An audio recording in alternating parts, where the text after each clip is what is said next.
किसी गांव में एक गरीब लड़का राजू रहता था। उसके पास पढ़ाई के लिए पैसे नहीं थे, लेकिन उसके मन में कुछ बड़ा करने का सपना था।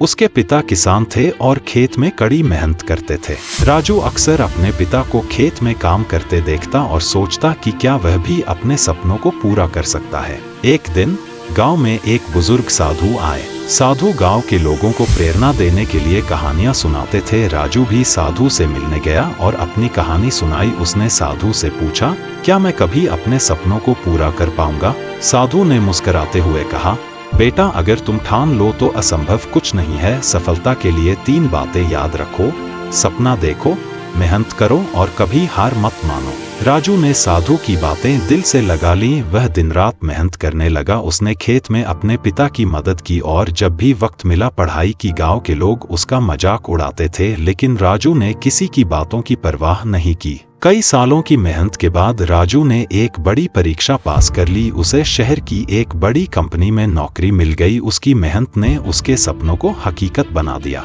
जब वह गांव वापस आया तो वही लोग जो उसका मजाक उड़ाते थे अब उसकी तारीफ कर रहे थे। साधु ने भी उसे आशीर्वाद दिया और कहा, तुमने साबित कर दिया कि अगर दिल से कुछ चाहो और मेहनत करो तो असंभव कुछ भी नहीं। राजू की कहानी पूरे गांव के लिए प्रेरणा बन गई। उसने सभी को सिखाया कि सपने पूरे करने के लिए मेहनत और विश्वास की जरूरत होती है, और अगर ये दोनों चीजें हो तो कुछ भी असंभव नहीं। यह कहानी दर्शाती है कि मेहनत और हौसला कभी बेकार नहीं जाते। अगर आप भी कुछ बड़ा करना चाहते हैं तो बस डटे रहें और कभी हार मत मानें।